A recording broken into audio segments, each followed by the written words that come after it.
যেই বান্দা আমি আল্লাহ তাআলার এত এত নেয়ামত পাইয়া, ও বান্দা এরপর তুই নামাজ পড়ো নাই, এরপর তুই রোজা রাখো নাই, এরপর তুই পর্দা করো নাই, ও আল্লাহর বান্দারা আমার রহমতের নবীর আদর্শ ও বান্দা তোর জীবনের ভিতরে তুই ফিট করো নাই। ও যুবক যারা দাড়ি কামাও, রহমতের নবী বলেন দাড়ি কামাইলে কেমন যেন আমার কলিজায় পোষ লেগে যায়। ও আল্লাহর বান্দারা যারা চোখের খেয়ানত করো, আমার আল্লাহ তাআলার বিধি বিধান সঠিকভাবে আদায় করো না। ওরে আম্মা জান যারা বেপরদায় চলো, ধরার সারা মনে করিয়া গুনাহের ভিতরে লিপ্ত হয়ে গেছ, পরকীয়ার গুনাহ, মোবাইলের পর্নোগ্রাফির গুনাহ, মোবাইলের আসক্তির গুনাহ। ও মা যারা বেপরদায় চলো, যারা সতীত্বের হেফাজত করো না রে আম্মা জান।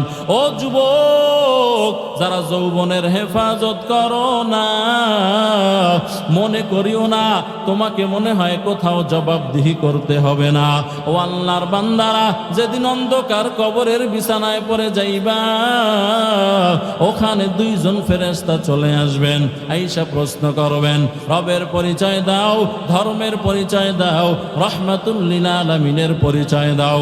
যেই বান্দা আমার আল্লাহ তাআলার হুকুম দুনিয়ার ভিতরে বান্দা পালন করে নাই, আল্লাহর বিরুদ্ধে চলেছে, দৈনিক মুয়াজ্জিন 5 বার ডাকছেন হাইয়া আলাস সালাহ হাইয়া আলাল ফালাহ, ও বান্দা আয় আয় আমার আল্লাহ তাআলার কুদরতি কদমে সিজদা দাও। মুয়াজ্জিন ডাকছে আসো কামিয়াবির দিকে আসো, এরপরও বান্দা তুই মসজিদে ঢুকো নাই, মসজিদের পাশ দিয়া চলে গেছো, মসজিদের ভিতরে ঢুকো নাই। আল্লাহর বান্দারা আমার আল্লাহ তাআলা বলেন আমি আল্লাহ তাআলা বেজার হয়ে যাই নাই, আমি আবার ভোর রাত্রে আসলাম, প্রথম আসমানে আইসা তোমাদেরকে ডাকছি, ও বান্দা কে আছো? গুনাহ করে করে করে করে নিজের জীবনটাকে ক্ষতির দিকে ঠেলে দিয়েছো। ও বান্দা দুনিয়াওয়ালাদের দরজা বন্ধ, আমি আল্লাহ তাআলা আমার দরজা এখনো বন্ধ করি নাই। ওরে বান্দা একবার চোখে পানি লইয়া তওবার নিয়তে আমি আল্লাহরে যদি ডাক দাও, ওই চোখের পানি নাকের ডাকায় আসার আগে আমি আল্লাহ তাআলা তোমার জীবনের সব গুনাহগুলা ক্ষমা করে আমার কুদরতের কোলে তোমারে তুলিয়ে নিব। ও আল্লাহর বান্দারা ওই কবরে প্রশ্নের জবাব না দিতে পারলে জাহান্নাম ছাড়া উপায় নাই। এজন্যই মাহফিল থেকে তওবা করে নাও, আর নামাজ ছাড়বা না, বেপরদায় চলবা না। ও যুবকেরা আর দাড়ি কামাইয়া রহমতের নবীর আর কষ্ট দিবা না রে যুবক। ও যুবক মন মতো তো কম চলো নাই রে বাবা, মনে চাইছে দাড়ি কামাইতে কম কামাও নাই, মনে চাইছে মোবাইলের গুনাহ করতে তো কম গুনাহ করো নাই। ও যুবক মনে চাইছে বেগানা নারী নিয়ে চলতে কম চলো নাই। এবার একটু আমার আল্লাহর দরজারে ফিরিয়া, আল্লাহর দরজায় ফিরিয়া তওবা করিয়া এই মাহফিল থেকে নিয়াত করো রে বাবা, আর দাড়ি কামাবা না, আর বেপরদায় চলবা না, আর নামাজ ছাড়বা না। ও যুবক যাদের মা বাবা আছে মা বাবার খেদমত করবা, আল্লাহর বান্দারা সুন্নাত অনুযায়ী জীবনটারে পরিচালনা করবা। ও মা মাইকের আওয়াজ যত দূরে যায় মনটা কি চায় না তোমার জানাজার ইমাম তোমার সন্তান হয়ে যাবে রে আম্মা জান। ও আম্মা জান বেপরদায় চলিও না, স্বামীর খেদমত করিও, 5 বেলার নামাজ আদায় করিও, সকাল বিকাল আল্লাহর কালাম কোরআনুল কারীমটারে তেলাওয়াত করিও। निगाहे मुमिन से तो बदल जाती है तकदीर, ये बंदा की कुव्वत नहीं कुदरत का इशारा, ये बंदा की कुव्वत नहीं कुदरत का इशारा। ऐ मर्द खरद तर्क मासी की ज़रूरत, अब सोहबत सालेह की सिवा कोई नहीं चारा। अब सोहबत सालेह की सिवा कोई नहीं चारा। मरदूद है पीछे हमें खबर नहीं लेकिन,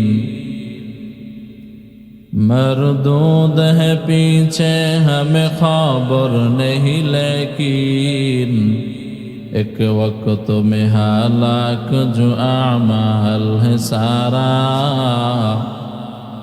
एक वक्त में हालाक जो आमाल है सारा।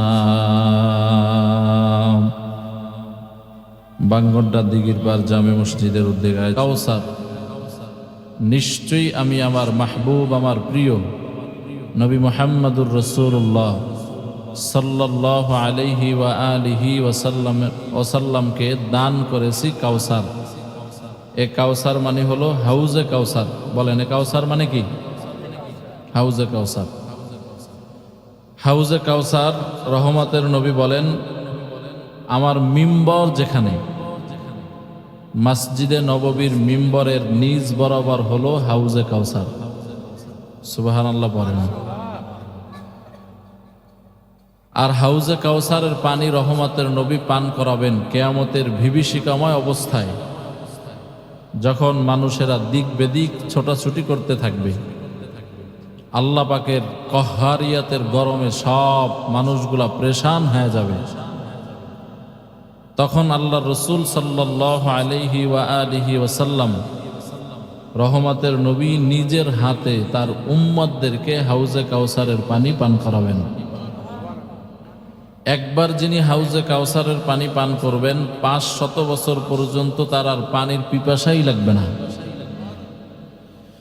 এরপরে আল্লাহ তাআলা বলেন, ফাসাল্লি, ও নবী আপনি নামাজ আদায় করুন, অনহার, এবং কোরবানি করুন আপনার রবের জন্য। এ নামাজ দ্বারা উদ্দেশ্য হলো ঈদুল আজহার নামাজ, কোরবানির নামাজ। এরপরে আল্লাহ তাআলা বলেন, ইন্না শানিআকা হুয়াল আবতার, রহমাতুল্লিল আলামিনকে বেঈমানেরা গালি দিত নির্বংশ বলে, লেস কাটা বলে, কারণ রসুলকে আল্লাহ ছেলে দিয়েও নিয়ে গেছেন।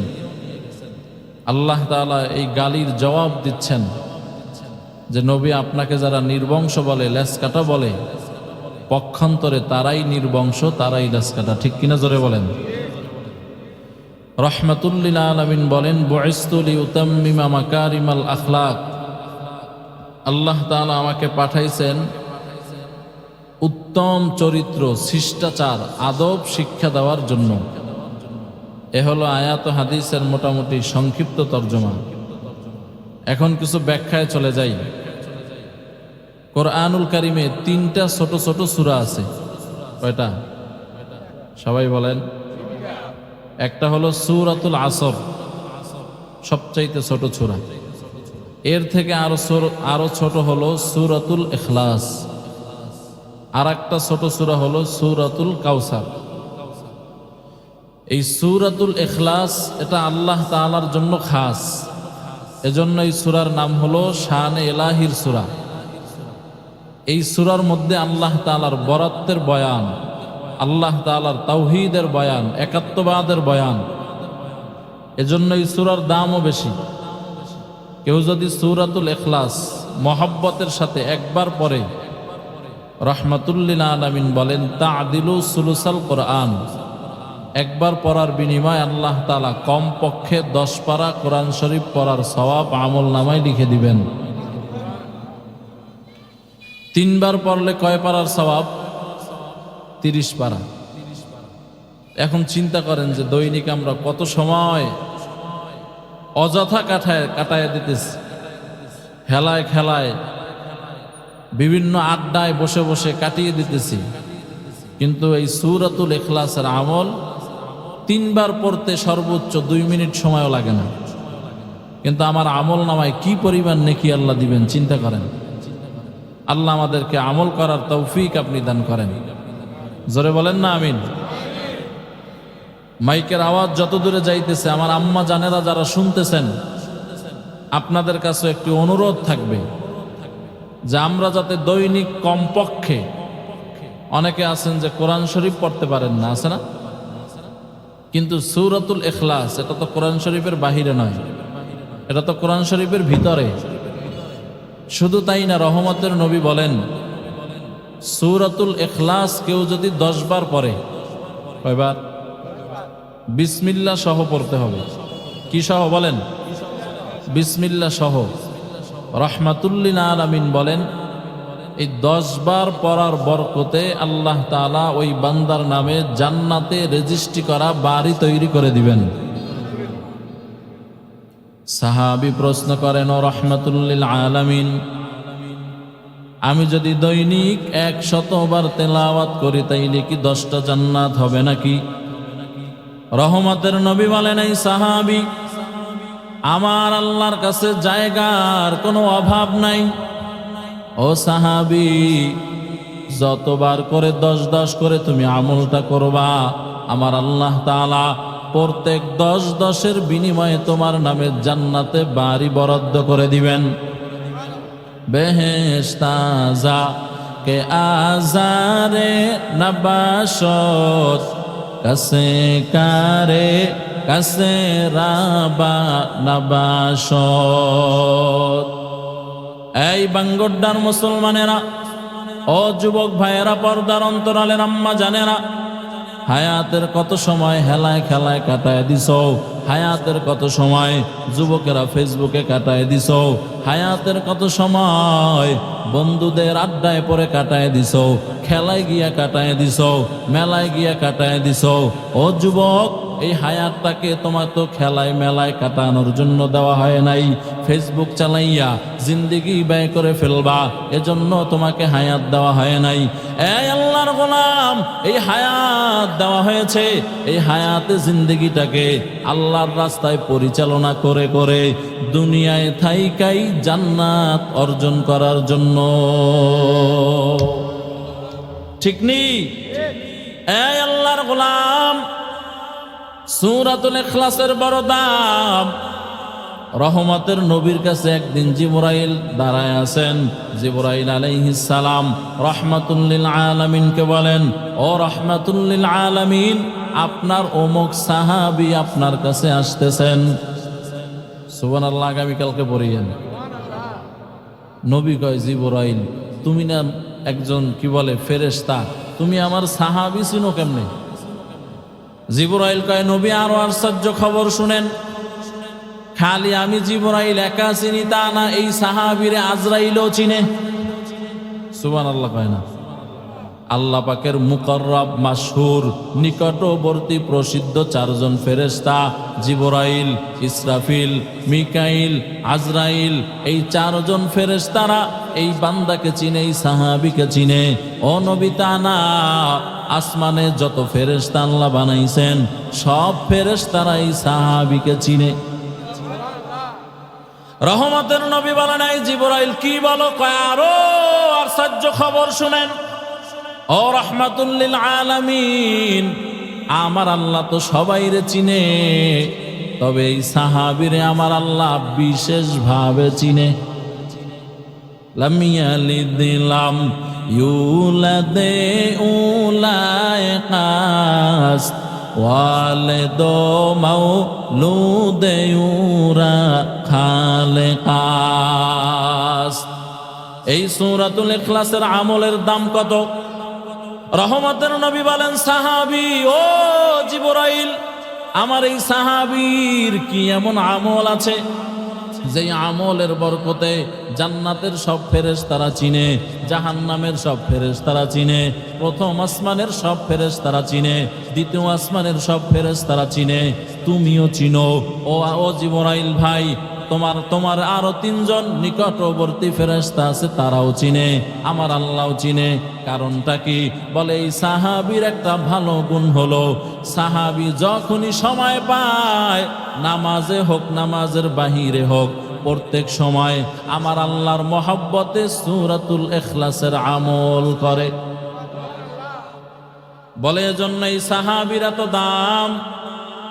রহমতের নবী বলেন, ও জিবরাইল, যদি সাহাবী তার অন্তর থেকে মহব্বত কইরা আল্লাহর মহব্বতে যদি সূরাতুল ইখলাস পড়ে, তাইলে আমি নবী ঘোষণা দিলাম, তোমরা যদি জান্নাতি কোনো মানুষ দেখতে চাও তাইলে আমার এই সাহাবীর দিকে তোমরা তাকাও।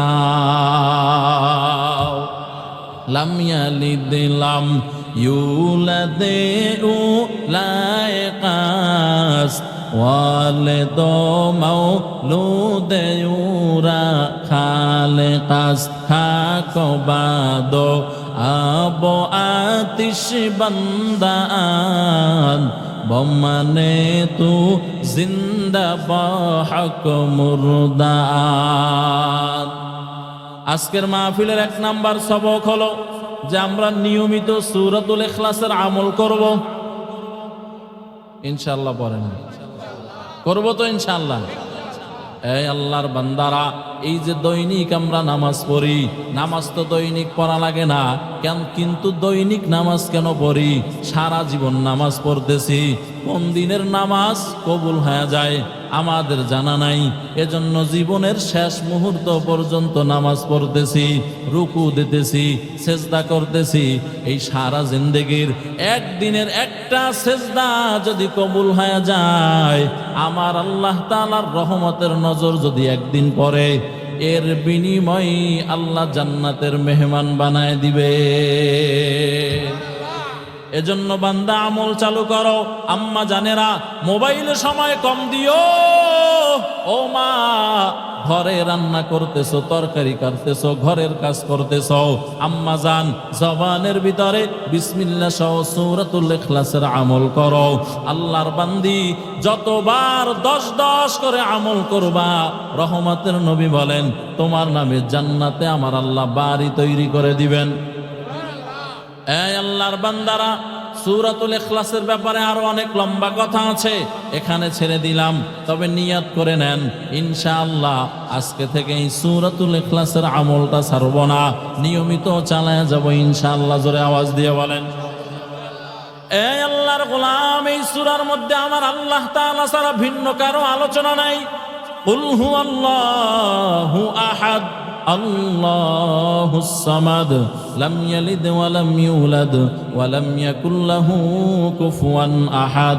আমার আল্লাহ তাআলা বলেন, ও নবী আপনি জানায় দেন, আমি আল্লাহ এক, আমি আল্লাহ অদ্বিতীয়, আমি আল্লাহ অমুখাপেক্ষী, আমি আল্লাহ কারো থেকে জন্ম নেই নাই, আমি আল্লাহ তাআলা কাউকে জন্ম দেই নাই, আমি আল্লাহ তাআলার ছেলে নাই, আমি আল্লাহর মেয়ে নাই, আমি আল্লাহ তাআলার স্ত্রী নাই, আমি আল্লাহর মা নাই, বাবা নাই, আমি আল্লাহর সমকক্ষ কেউ নাই। আসেনি? জোরে বলেন, এই আল্লাহর গোলাম, এই সূরাটা আমার আল্লাহর জন্য খাস। 1,00,000 বা 2,24,000 পয়গম্বর আল্লাহ তাআলা দুনিয়াতে পাঠাইছেন। কোন নবীর শান বর্ণনা করতে গিয়া আমার আল্লাহ তাআলা আলাদা কোন সূরা নাজিল করে নাই। কিন্তু কেমন রহমতের নবী আমার, কত দামি নবী আমার, যেই নবীর শান বর্ণনা করতে গিয়া আমার আল্লাহ তাআলা নবীর রিসালাতের বর্ণনা দিতে গিয়া আলাদা একটা সূরাই নাজিল করেছেন, যেই সূরার নাম হলো সূরাতুল কাউসার। সূরার নাম কি? জোরে বলেন। এই সূরার মধ্যে আর কারো আলোচনা নাই। এত পয়গম্বর আল্লাহ পাঠাইছেন, কোন নবীর আলোচনা করতে গিয়ে আলাদা সূরা নাজিল করেন নাই।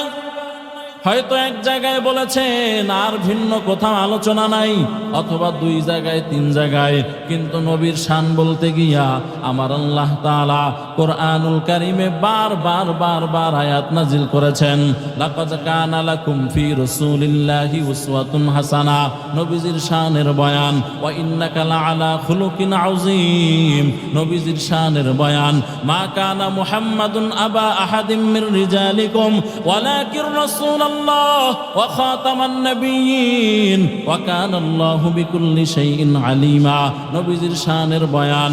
ইন্নাল্লাহা ওয়া মালাইকাতাহু ইউসাল্লুনা আলান নবী ইয়া আইয়ুহাল্লাযীনা আমানু সাল্লু আলাইহি ওয়া সাল্লিমু তাসলিমা।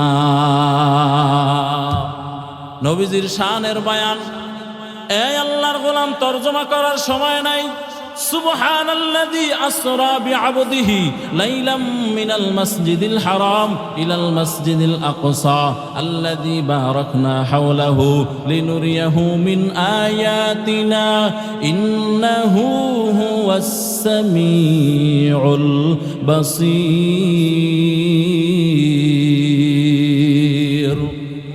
এই আয়াতের মধ্যে নবীজির শানের বয়ান। এই আল্লাহর গোলাম, অন্য নবীরা যা চেয়ে পেয়েছেন, আমাদের নবী তা চাওয়া ছাড়াই পেয়ে গেছেন। যেমন ইউসুফ আলাইহিস সালাম দেখতে বড় সুন্দর। কেমন সুন্দর জানো? তোমরা তো বাংলাদেশে কয়েকদিন আগে, কয়েক মাস আগে দেখলাম এডলাফ খান না কি নাস্তিকের মতোটা পুরুষ না মহিলা বোঝাও যায় না, বলে এইটা নাকি পুরুষের মধ্যে বেশি সুন্দর। ও আল্লাহর বান্দারা, সৌন্দর্য তো চিনোই নাই। ইউসুফের চেহারা কত সুন্দর জানো? ইউসুফ নবীর চেহারা দেখা আজিজে মিশরের বিবি জুলাইখা পাগল হয়ে গেছে। মিশরের মেয়েরা বলেন, এই জুলাইখা, ইউসুফের মধ্যে এমন দেখছো কি যে পাগল হয়ে গেল? মুখে কোনো আওয়াজ নাই। অনুষ্ঠানের আয়োজন করলেন, হাতে সবার ফল আর ছুরি দিলেন। ইউসুফকে মাজলিসের মধ্য থেকে নিয়ে গেলেন, বললেন ফল কাটো।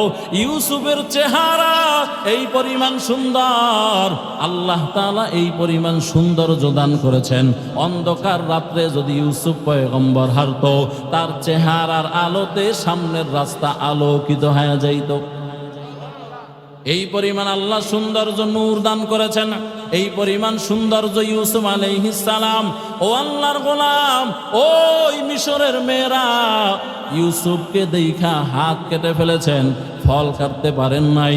তার সৌন্দর্যে বিবর হইয়া আম্মা জান আয়েশা সিদ্দিকা রাদিয়াল্লাহু আনহা বলেন, এই দুনিয়ার উম্মত, আল্লাহর কসম করে বলতেছি, ওই জায়গায় যদি ইউসুফ পয়গম্বর না হইয়া আখিরি জামানার পয়গম্বর হইতো, আমি আয়েশা বলতেছি মিশরের মেয়েরা হাত কাটবে তো দূরের কথা, নবীর চেহারা দেখা তারা কলিজা কেটে ফেলতো। শানিদা কে বুয়াদ মানন্দ দিদা তোরা দিদা ওয়ুসুফরা শানিদা। পয়গম্বরের সাহাবী আবু দারদা রাদিয়াল্লাহু তাআলা আনহু বুখারীর মধ্যে হাদিস বর্ণনা করেন। আবু দারদা বলেন, আমি একদিন 14 তারিখ দিবাগত রাতে মসজিদে নববীর পাশ দিয়া যাইতেছিলাম, আর আমার মায়ার নবী, রহমতের নবী মসজিদে নববীর ভিতরে বসা ছিল। বলে আমি মসজিদের কিনারায় গিয়া একবার নবীর চেহারার দিকে তাকাই, আর একবার আসমানের চাঁদের দিকে তাকাই। এরকম একবার, দুইবার, তিনবার তাকানোর পর আমি আবু দারদা সিদ্ধান্ত গ্রহণ করলাম, আসমানের চাঁদের চাইতে রহমতের নবীর চেহারা সুন্দর। এই মুন্সিরহাটের 14 গ্রামের মুসলমানেরা এমন নবীর উম্মত হতে পেরে খুশি না বেজার? জোরে বলেন। যদি বলেন খুশি, তাইলে আপনার মুখের দাড়ি কোথায়?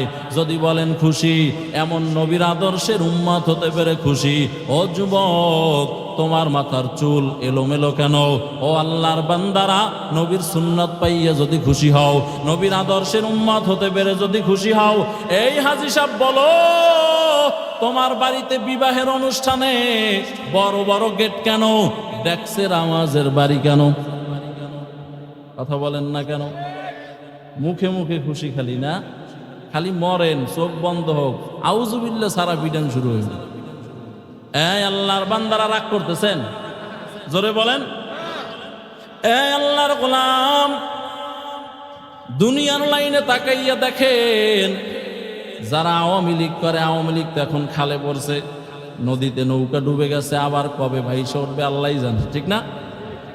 যারা আওয়ামী লীগ করতো, দেখেন না দালালি, এমন ভাবে দালালি আরম্ভ করেছিল তারা। এখানে নৌকার ব্যাস, মুজিবের ছবি লাগানো আছে, বড় বড় মাফলার, নৌকাওয়ালা মাফলার আছে না? আবার এখন যারা বিএনপি করে, তারেক রহমানের খুশি করার জন্য কত চামচামি শুরু হয়েছে, দেখেন না? এই আল্লাহর গোলাম, সবাই ধানের ছড়া এখানে লাগায় দেয়, যেদিন তারেক রহমান দেশে আসছেন ওই দিন আমার মাহফিল ছিল ঢাকাতে। আসতেছি মিয়ামি হোটেলে দাঁড়াইলাম, গভীর রাত, অনেকগুলা দেখি প্রাইভেট কার হাইজ দাঁড়াইছে, প্রত্যেকটায় তাজা তাজা ধান লাগানো। তাজা ধান বুঝেননি, মানে ক্ষেতের ধান, কোন জায়গায় দিয়ে লই গেছে আল্লাহ ভালো জানে। তার মানে আমরা বুঝাই যে আমরা তো সবাই ধানের শীষের লোক, আমরা বিএনপির পক্ষের লোক, আমরা জিয়ার সৈনিক। এই আল্লাহর গোলাম, রাগ করতেছেন? নৌকাওয়ালারা বুঝায় আমরা নৌকার লোক, ধানের শীষওয়ালারা বুঝায় আমরা ধানের শীষের লোক। আল্লাহর বান্দারা এবার যারা নাঙ্গল করে এরাও মাঝে মধ্যে দেখেন না মিছিল মিটিং করে, তাই আমরা আগে দালালা ছিলাম, এখন আর থাকতে চাই না, আমরা এখন দেশ পক্ষে কথা বলবো।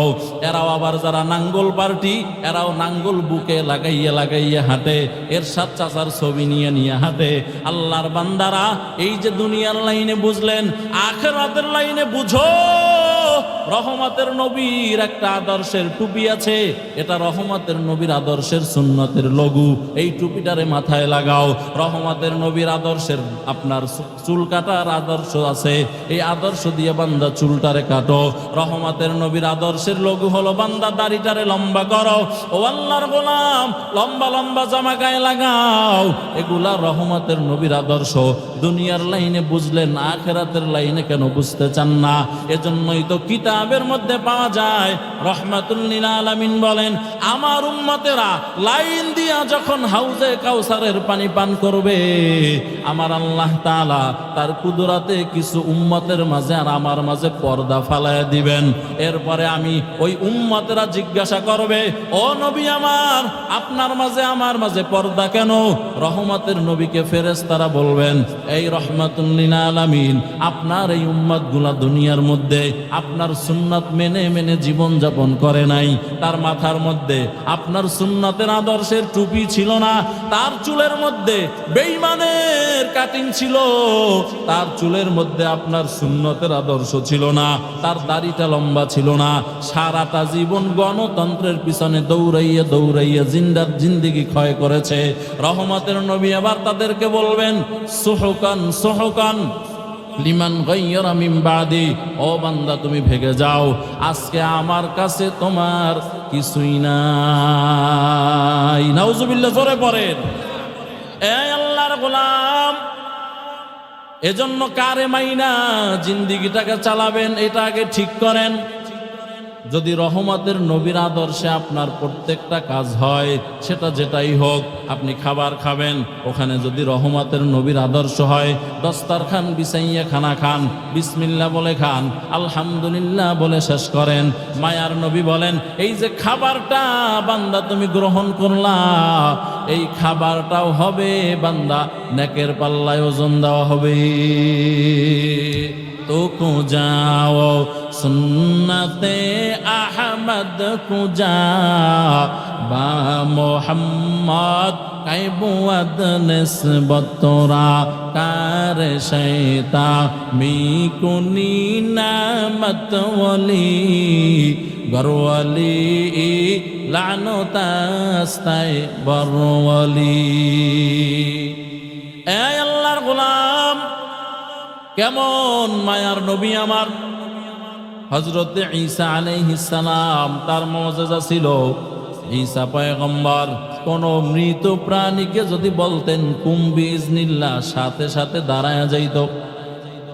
সুবহানাল্লাহ আসতে পারেন। আশ্চর্য খবর শুনলে সুবহানাল্লাহ পড়তে হয়। আর সুবহানাল্লাহ মানে কার জিকির? জোরে বলেন না, কার জিকির? বান্দাকে যখন মিজানের পাল্লায় ওজন করা হবে, মিজান মানে হলো দাড়ি পাল্লা।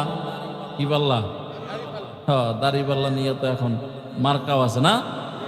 এই দাড়ি পাল্লায় নেক আমল বদ আমল ওজন করা হবে। রহমাতুল লিল আলামিন বলেন, হাকিমুল উম্মত মুজাদ্দিদুল মিল্লাত শাহ আশরাফ আলী থানবী রহমাতুল্লাহি আলাইহি তার কিতাবের মধ্যে লেখেন, এই যুবকেরা ভালো করে শুনো, পর্দার অন্তরালের আম্মা জানেরা আপনারাও শোনেন, বৃদ্ধ বাবাজিরা শোনেন।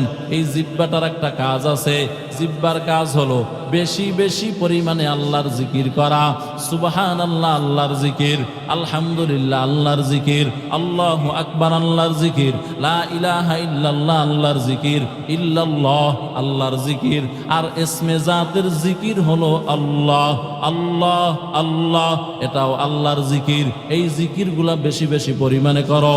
আল্লাহ তাআলার বান্দা ও আল্লাহর গোলাম হাকিমুল উম্মত বলেন, এই মিজানের পাল্লায় যখন আপনার আমার আমল নামা ওজন করা হবে, যার বাম পাল্লা ভারী হইয়া ডান পাল্লা হালকা হয়ে যাবে, আমার আল্লাহ তাআলা কিয়ামতের ময়দানের জন্য রহিম হবেন।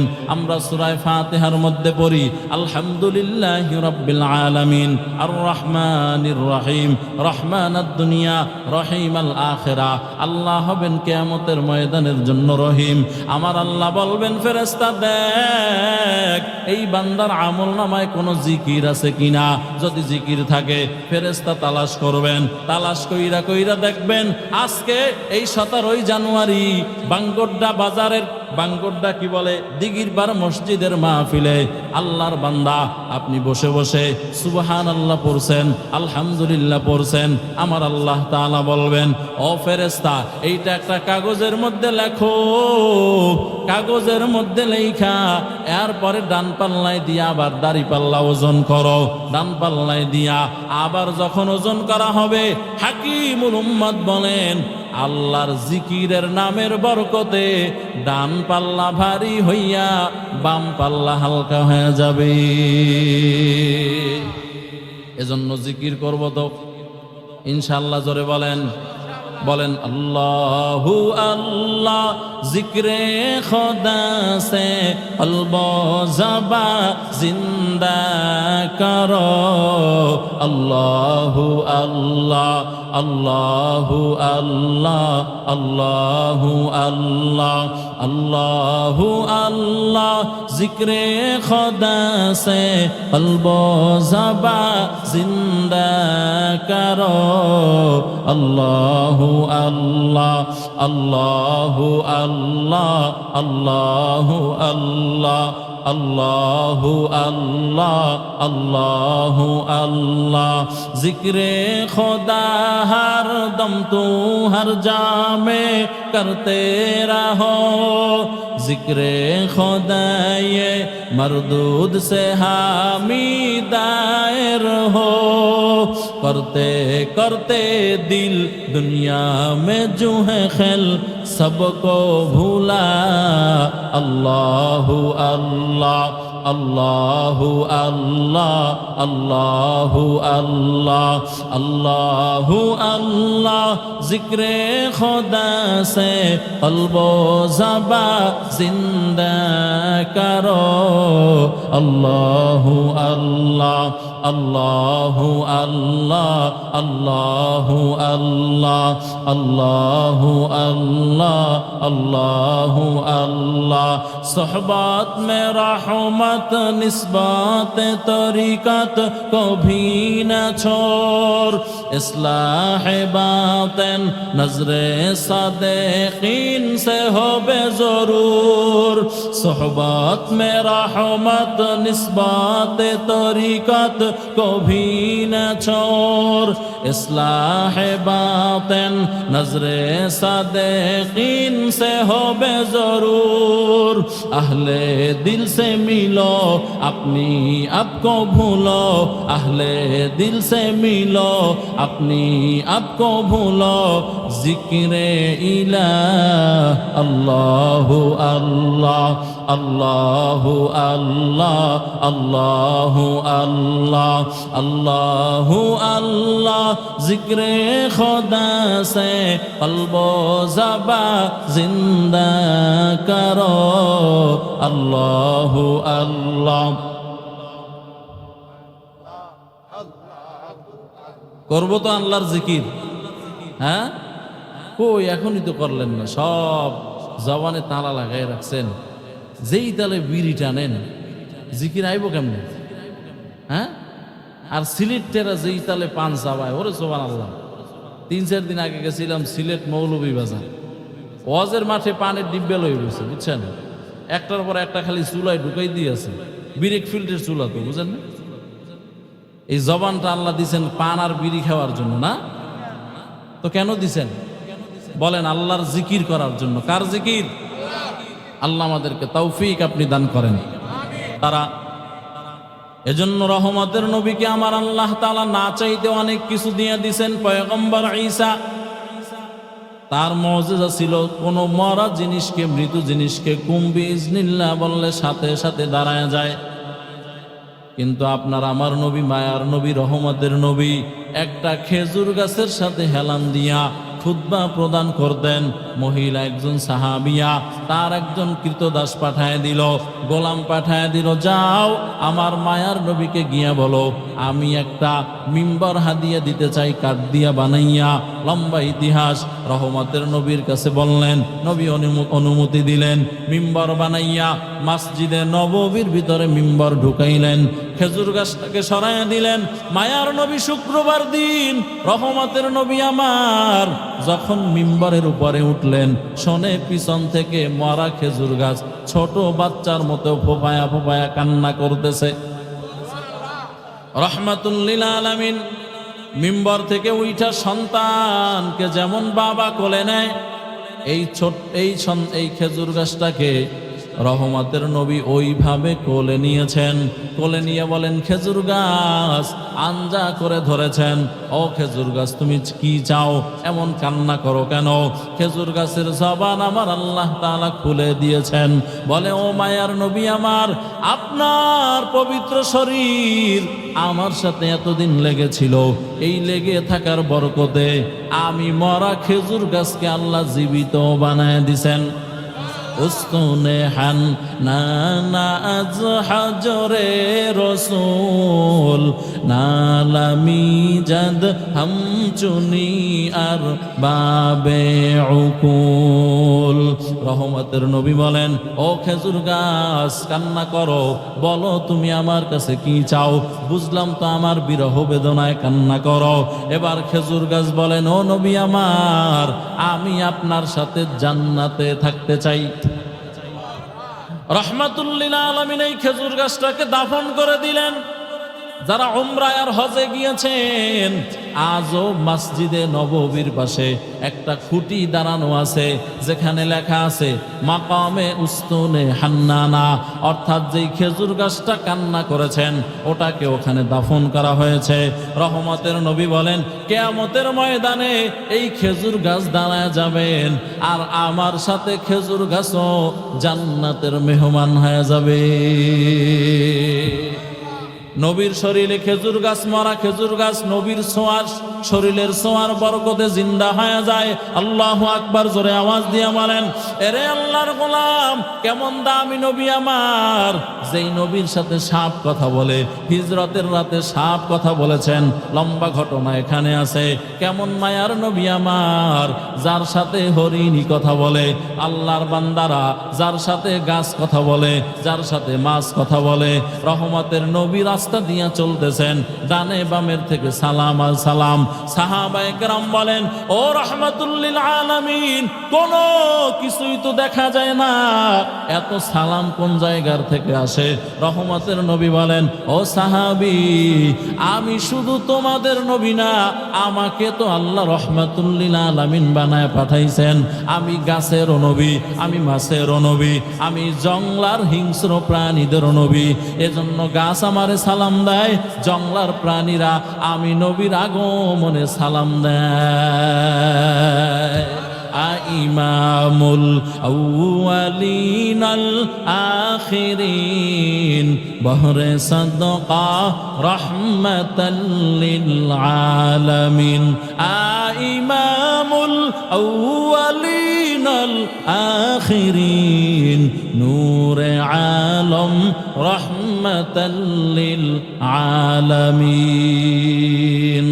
এই আল্লাহর বান্দারা, ও বাঙ্গোড্ডার মুসলমানেরা, এমন দামি নবী পাইছো যেই নবীর কথায় বরকত, যেই নবীর তাকানিতে বরকত, যেই নবীর লালায় বরকত, যেই নবীর শরীর থেকে যে ঘাম বের হয়, আমাদের শরীরের ঘাম বের হইলে দুর্গন্ধ বের হয়, কিন্তু আম্মা জান আয়েশা বলেন আমরা রহমতের নবীর ঘাম মোবারককে শিশিতে ঢুকাইয়া রাখতাম, নবীর ঘাম থেকে মেশক আম্বরের ঘেরান আসতো।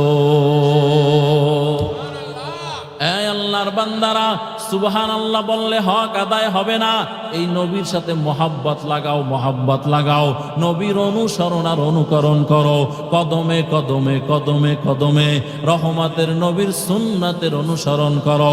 এজন্য আল্লাহ ওয়ালারা বলেন নকশে কদম নবী কে হে जन्नत की रास्ते अल्लाह से मिलाती है सुन्नत की रास्ते अल्लाह से मिलाती है सुन्नत की रास्ते।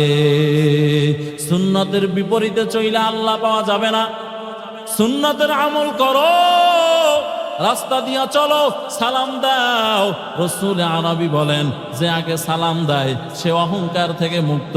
এখন তো আমাদের সমাজের সভাপতি, সেক্রেটারি, কেশিয়ার, মসজিদের যারা বড় বড় পদে আছেন, অথবা এলাকার মধ্যে সবচাইতে ধনাঢ্য ব্যক্তি, বাজারের বড় ব্যবসায়ী, হুজুরের সালামের অপেক্ষা করে।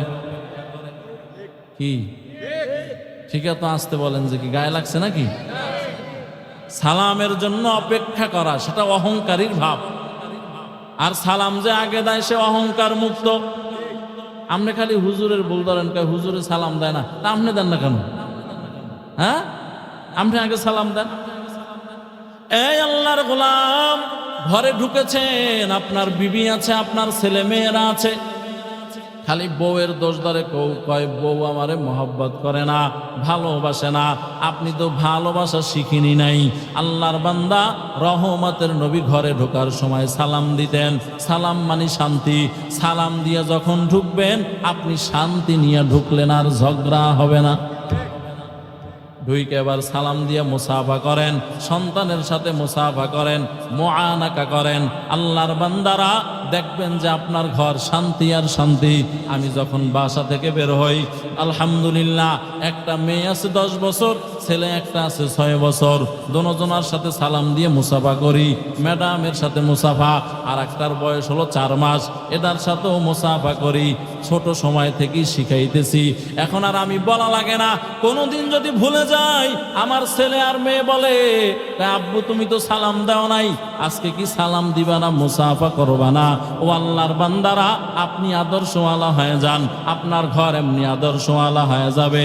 আমি আমার মেয়েটারে জীবনও বলি নাই আমার জুতা 2টা মুইসা সোজা করে দাও, কিন্তু আর আম্মা আগে দিছে, এখন আমার মেয়েটা দেয়, ব্যাগটা আগায় দেয়। আপনি আপনার পরিবারের সুন্নাত চালু করেন, দেখবেন আপনার সন্তানেরা অটোমেটিক সুন্নাতওয়ালা হয়ে যাবে। রহমতের নবী বলেন বউরে যদি কেউ সালাম দেয়, সালাম দিয়া মুসাফা করে, আর চোখের ভালোবাসার নজর আদান প্রদান হয়, মায়ার নবী বলেন হাতের গুনাহ, চোখের গুনাহ এই মুহূর্তের ভিতরে আল্লাহ ক্ষমা করে দিবেন। এখন বউরে সালাম দেয় না, সালাম দেয় হলো পাশের বাড়ির ভাবিরে। কথা কয় না, বউরে কয় বাদ দে, আর পাশের বাড়ির ভাবিরে কি মধু দিয়ে কথা কয়। এরকম পুরুষ নাই? কথা কয় না। আবার বেআইন বেআইন বেআইন যারা বিয়া করছে, ছেলেকে বিয়া করাইছেন, বহু হাজি সাহেব আছে বেআইনের সাথে মুসাফা করে। হ্যাঁ, কিন্তু হাজি কি? হাজি না পাজি? জোরে বলেন। বেআইনের সাথে দেখা করা জায়েজ? কথা বলেন না কেন? এই আল্লাহর গোলাম, হাজি সাহেবের আবার রাগ করিয়েন না যে হুজুরে পাইকারি দরে যেমনি কইতে আছে, পাইকারি দরে বলবো না তো কি করব, সমাজ নষ্ট হয়ে গেছে, ধ্বংস হয়ে গেছে। ঠিক কিনা? ধরে আওয়াজ দিয়ে বলেন। এই আল্লাহর বান্দারা, রাগ করিয়েন না, মনে কষ্ট নিয়েন না, একটু চিন্তা করিয়েন রহমতের নবীর আদর্শ কই, নবীর সুন্নাত কোথায় আর উম্মত কোথায়? সুন্নাতের সাথে উম্মতের কোনো খবরই নাই। আসেনি? শুধু দাবি করে যে আমরা নবীর আদর্শের উম্মত, কিন্তু সুন্নত কই আর উম্মত কই তালাশ করলে দেখা যায় কানেকশন নাই, কালেকশন লস্ট, মাঝখানে কাটা পড়ে আছে। ঠিক কিনা জোরে আওয়াজ দিয়ে বলেন। এজন্য রহমতের নবীর সুন্নাত দিয়া ঘর সাজান। এই যুবক, রাস্তা দিয়া চলো, নবীর আদর্শ মাইনা চলো। নবীর আদর্শ হলো রাস্তার ডান দিক থেকে চলবা, চোখকে নিম্নগামী করে চলবা। এজন্য আমার আল্লাহ তাআলা কোরআনুল কারীমে আয়াত নাজিল করে দেয়, কুল্লিল মুমিনিনা ইয়াগুদ্দু মিন আবসারিহিম ওয়া ইয়াহফাজু ফুরুজাহুম। রহমতের নবীকে আল্লাহ বলেন, ও নবী জানায়া দেন, আপনার উম্মতেরা যখন রাস্তা দিয়া চলবে, আমার বান্দারা যখন রাস্তা দিয়া চলবে, তাদের চোখ যেন হেফাজত থাকে, তাদের চোখ যেন নিম্নগামী থাকে। বলে চোখ নিম্নগামী থাকলে কি হবে? বলে তাদের লজ্জায় স্থান হেফাজত হবে। আজকে আমাদের যে চোখের গুনাহ, এরপরে বাস্তবের গুনাহ, শারীরিক যত গুনাহ হয়, সব গুনাহের মূল সেন্টার হলো আমাদের চোখ। সব গুনাহের মূল সেন্টার কি বলেন? এই চোখ দিয়ে দেখেই তো পাগল হয়ে যায়, তো অমুক জরিনারে আইনা দাও, নাইলে গলায় ফাঁস দিমু, কারণ তোর চোখ খারাপ। এজন্য আল্লাহওয়ালাদের, সব আল্লাহওয়ালাদের মেহনত হলো চোখের উপরে। চোখের হেফাজত করি ওরে যুবক। চোখের হেফাজত করলে অন্তরে নূর পয়দা হবে। আল্লাহু আকবার জোরে বলেন। কেমন নূর পয়দা হবে জানেন? যেই নূর পয়দা হলে আপনার নামাজ পড়তে ভালো লাগবে, পর্দা করতে ভালো লাগবে, হালাল খাইতে ভালো লাগবে, সেজদা দিতে ভালো লাগবে, আজান ভালো লাগবে, মাদ্রাসা ভালো লাগবে, তেলাওয়াত ভালো লাগবে, নবীর আদর্শ মাইনা চলতে ভালো লাগবে। এমন নূর পয়দা হবে।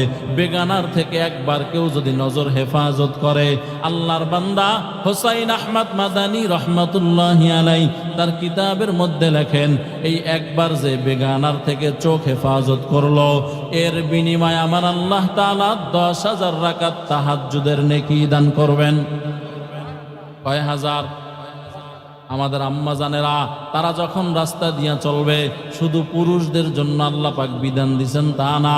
রহমতের নবী বলেন, এই মেয়ে লোক, তোমরাও যখন রাস্তা দিয়া চলবা, এমন একটা কাপড় পরবা যেই কাপড় পরলে শরীরের কোনো অঙ্গ প্রত্যঙ্গ বোঝা না যায়। আর রাস্তা দিয়া চলার সময় নিচের দিক তাকাইয়া চলো, তাহলে তোমাদের লজ্জায় স্থান হেফাজত হবে। আম্মা জানেরা, আমাদের বোনেরা, আমাদের মেয়েরা 100% পর্দা করে রাস্তায় চলেনি। কথা বলেন।